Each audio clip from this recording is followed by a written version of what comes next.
क्या जरूरत थी भारतीय जनता पार्टी के लोगों को बाबर की औलाद कहने की? क्या जरूरत आपके सांसद को पड़ी कि राणा सांगा को गद्दार बताने की? राणा सांगा को क्यों गद्दार बता रहे हैं? क्यों ये मामला उठाया जा रहा है?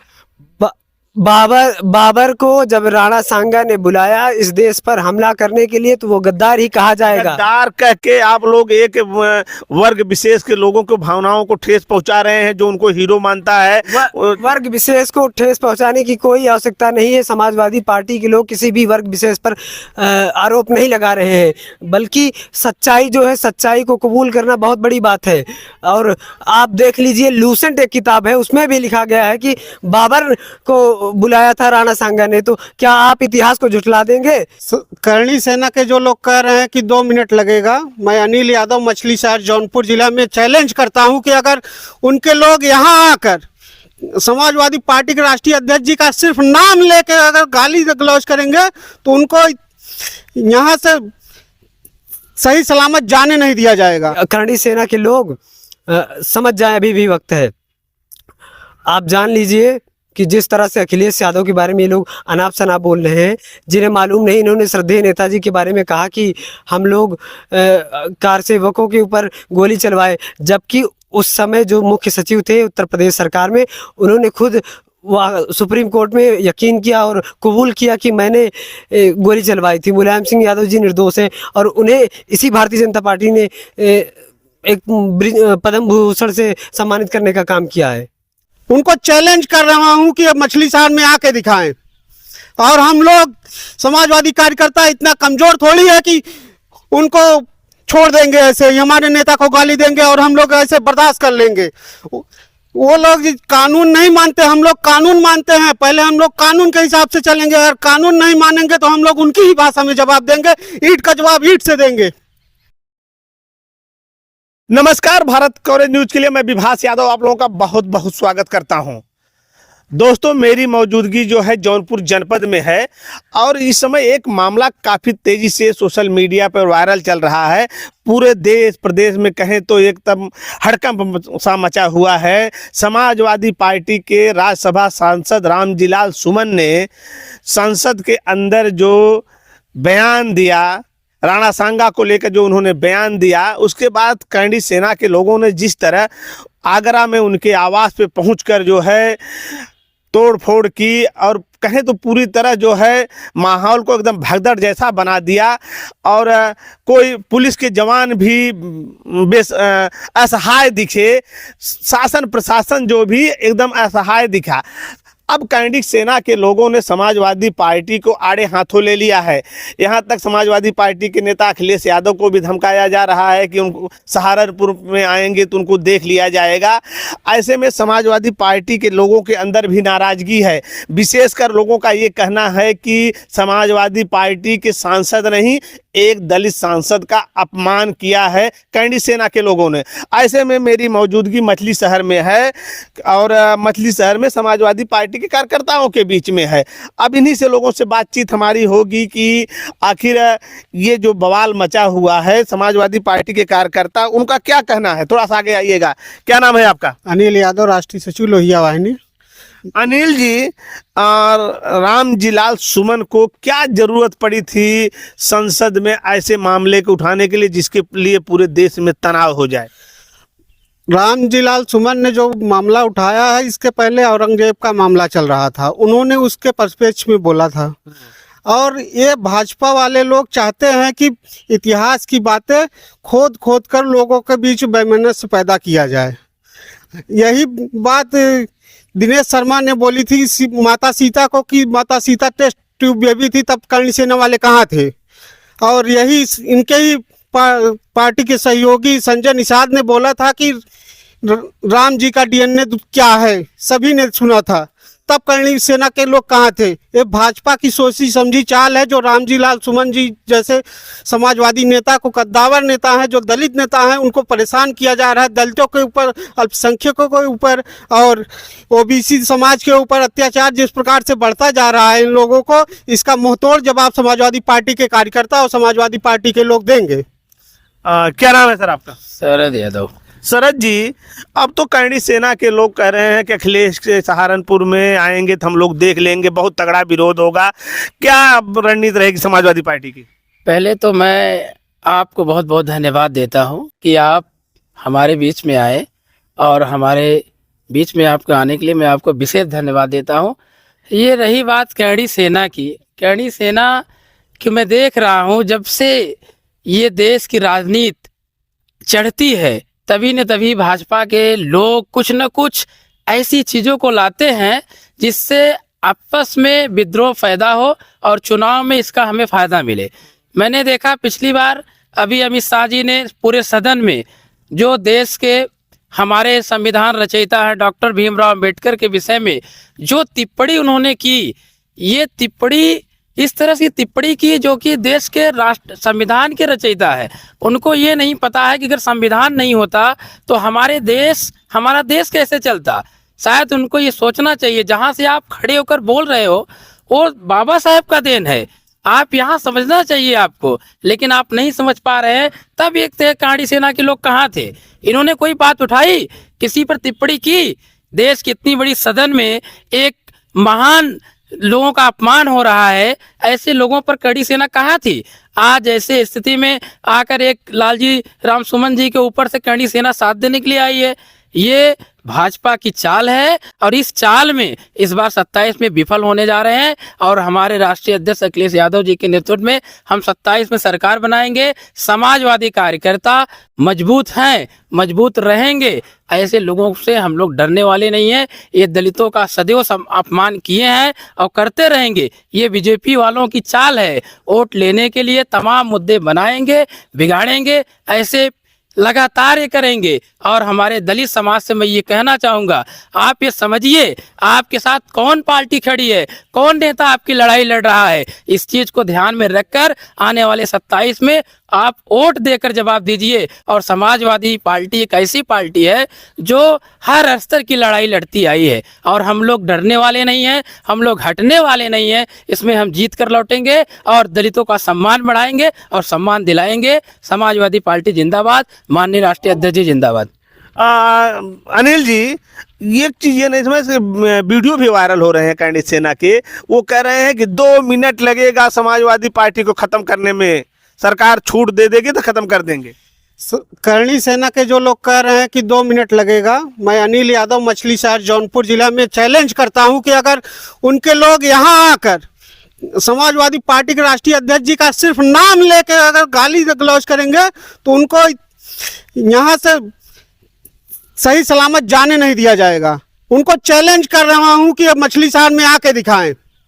और हम लोग समाजवादी कार्यकर्ता इतना कमजोर थोड़ी है कि उनको छोड़ देंगे, ऐसे ही हमारे नेता को गाली देंगे और हम लोग ऐसे बर्दाश्त कर लेंगे।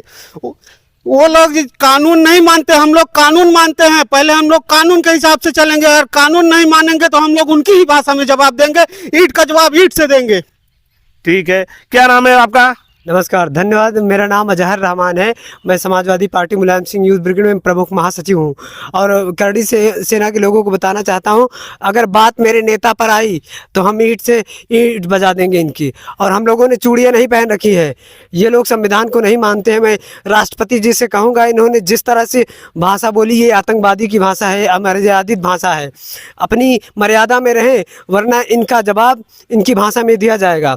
मैं आपको कुछ शेर के माध्यम से बताना चाहता हूं।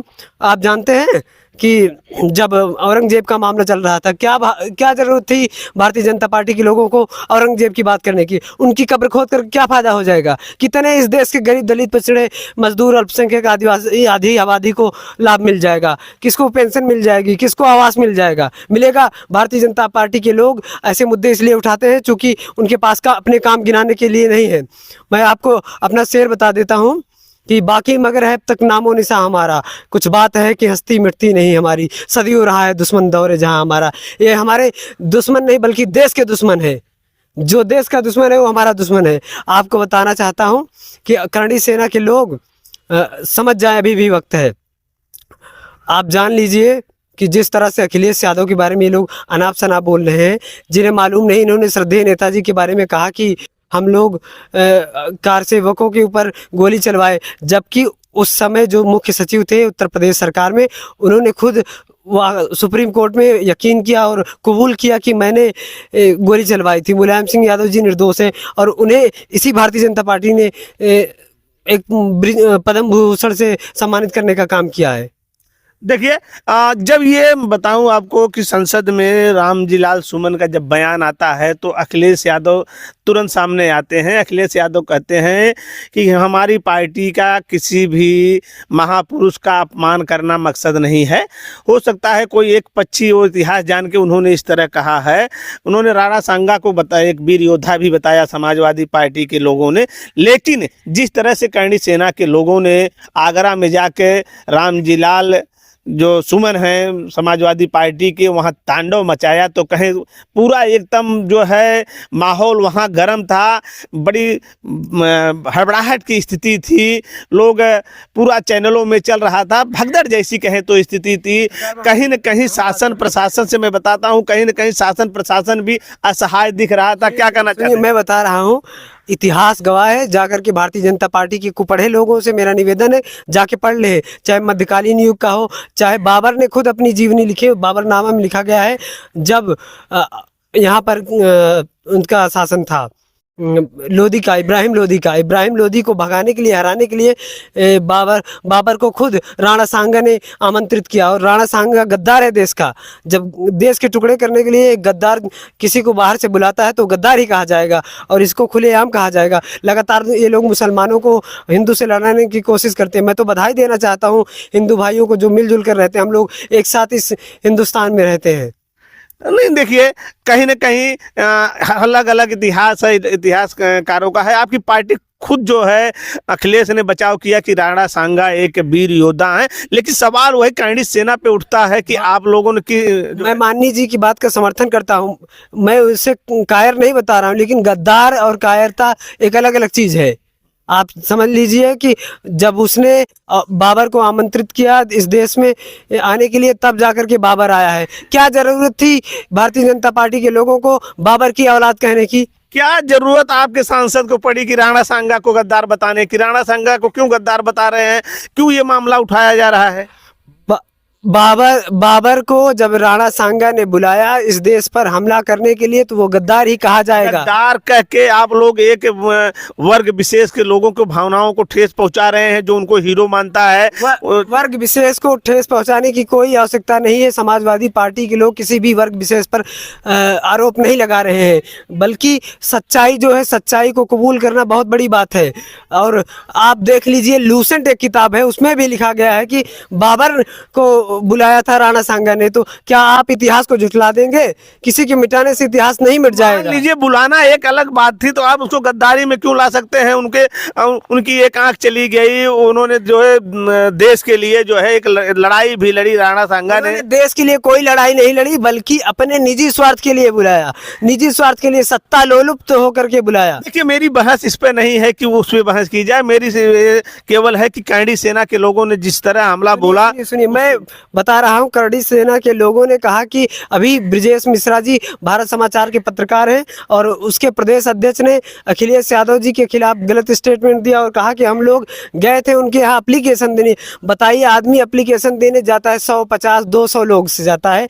आप अगर इतने ही सक्षम थे, संविधान को मानने वाले लोग हैं, तो डीएम हाउस जाते, कानूनी प्रक्रिया से जाते। लेकिन क्या जरूरत थी एक सांसद के घर जाकर के उसकी गाड़ी तोड़ने की, उसकी कुर्सी तोड़ने की, उसकी फर्नीचर तोड़ने की? ये कहाँ से संवैधानिक है? मैं तो कोर्ट से मांग करता हूं, इन लोगों को आतंकवादी की धारा में सजा दी जानी चाहिए, उग्रवादियों की धारा में सजा दी जानी चाहिए। अनिल जी, एक चीज बताइए, क्या शासन प्रशासन विफल रहा? क्या उनको जानकारी नहीं हो पाई कि आगरा में करणी सेना के लोग पहुंचते हैं और रामजी सुमन के घर पर एकदम उत्पात मचाते हैं, तो कहा जाए बुलडोजर लेके पहुंचते हैं गिराने के लिए? ये शासन प्रशासन और भाजपा की मिली भगत का ही नतीजा है कि वो लोग इतना मनबड़ हो गए हैं कि पुलिस के ऊपर गाड़ियां चढ़ा दे रहे हैं। आज वो लोग इतना मनबड़ हो गए, उनको ना तो कानून का भय है, ना सरकार का भय है। वो अपनी मर्जी से किसी के ऊपर गाड़ी चला देंगे, किसी का घर तोड़ देंगे, किसी को बुलडोजर लेके पहुंच जाएंगे। अगर हिम्मत है वो लोग, उन लोगों को, तो जाके जहाँ गलत हो रहा है वहाँ का अपने पावर दिखाएं। आज हमारे देश में यही बीएचयू में आप देख रहे हैं कि एक दलित युवक जो पीएचडी में 2nd रैंक लाया और 3 सीटें अभी भी खाली हैं, उसको एडमिशन नहीं दिया जा रहा है। इसी देश में रोहित वेमुला जैसा कांड हम लोगों ने देखा कि जिसको इन लोगों ने प्रताड़ित करके उसको आत्महत्या के लिए एकदम उकसाया और उसको आत्महत्या करने पर मजबूर कर दिया। और इसी देश में, इसी उत्तर प्रदेश में हाथरस जैसे कांड हो जाते हैं, तब ये लोग कहाँ थे? करणी सेना वाले अगर इतने ही इंसाफ पसंद हैं, इतने ही अच्छे लोग हैं, तो ये लोग अपराधियों को बचाने के लिए वहाँ हाथरस में गए थे। और यहाँ जो आए हैं ये लोग दलितों पर अत्याचार का एक जीता जाता उदाहरण है कि एक बताओ, राज्यसभा का सांसद जो इतना बड़ा अपने देश का पार्लियामेंट होता है, वो व्यक्ति सुरक्षित नहीं है, तो बाकी आम दलितों का क्या होगा? इन लोगों के साथ जो रह रहे हैं, जो आसपास के गांवों में रहते हैं दलित, उनका क्या होगा? उनको तो ये लोग बहुत बुरी तरह से प्रताड़ित करते हैं, जिसकी कोई सूचना और आवाज़ भी नहीं बन पाती कि ये लोग क्या कर रहे हैं। अंत में आपसे ये कहें, अच्छा करणी सेना ने जो किया है, समाजवादी पार्टी क्या विरोध प्रदर्शन हर जगह करने जा रही है क्या? कुछ ऐसी तैयारी बनी है क्या? देखिए, समाजवादी पार्टी हमेशा सदियों पिछड़े दलितों का सम्मान समाजवादी पार्टी ने किया है। अगर करणी सेना दलितों का अपमान करेगी तो हम समाजवादी पार्टी के सभी हमारे कार्यकर्ता, हमारे आदरणीय नेताजी सब मिलकर इनका विरोध करेंगे और इनके खिलाफ धरना प्रदर्शन करेंगे और इनके खिलाफ आंदोलन करेंगे। ये हम सबका लक्ष्य है। अगर आप पिछड़े और दलितों का अपमान करेंगे तो हमारे नेता आदरणीय स्वर्गीय नेता मुलायम सिंह यादव जी ने पिछड़े दलितों की लड़ाई लड़ी, हमारे नेता आदरणीय अखिलेश यादव जी पिछड़े दलितों की लड़ाई लड़ रहे हैं। और अगर इस तरह की बयान इनकी आती है तो हम सभी समाजवादी पार्टी के कार्यकर्ता, नेता पिछड़े और दलितों के सम्मान में आंदोलन करेंगे, लड़ाई लड़ेंगे। अंत में क्या नाम है आपका? अमतेज सहाय। अमतेश जी, ये चीज बताइए, क्या पीडीए से ये सरकार बौखला गई है क्या? जिस तरह अखिलेश ने पीडीए बनाया है उसका नतीजा है क्या? इस तरह जो है रिएक्शन देखने को मिल रहा है। जिस तरह से अखिलेश यादव ने पीडीए का जाल बिछाया है, अवध 27 में सरकार बनने जा रही है, इसलिए इन लोग बौखला के उल जलूल हरकत कर रहे हैं ताकि जनता गुमराह हो, उससे हट के वो हो। मैं सर फरीदाबादी जी का एक शेर है, तेरे सोच के सांचे में ढल नहीं सकता, जुबान काट लो लेकिन लहजा बदल नहीं सकता। तू मुझे भी मोम का समझता है क्या? तेरी लौ से ये लोहा पिघल नहीं सकता। मैं रामजी लाल सुमन जी के साथ हूँ, पूरी समाजवादी पार्टी रामजी लाल सुमन के साथ है।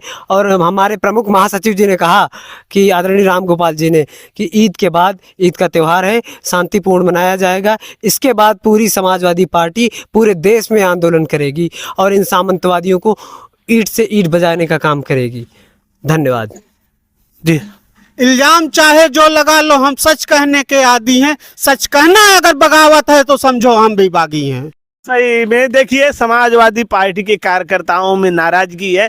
समाजवादी पार्टी ने पूरी तरह मन बनाया है कि जिस तरह से करणी सेना के लोग जो है समाजवादी पार्टी के सांसद जो है रामजी लाल सुमन के आवास पे पहुंचकर जिस तरह से उन्होंने पूरा मामले को एकदम हाईलाइटेड कर दिया, भगदड़ जैसी स्थिति उत्पन्न कर दी। इसके बाद से समाजवादी पार्टी के कार्यकर्ताओं में भी एक गुस्सा है जो आपको इस बातचीत में देखने के लिए मिला। फिलहाल समाजवादी पार्टी ने भी अब जो है 1 अप्रैल के बाद से जो है कार्यक्रम इनका है कि जगह जगह समाजवादी पार्टी के लोग विरोध प्रदर्शन करेंगे। इस वीडियो में बस इतना ही। नमस्कार, जय हिंद, जय भारत।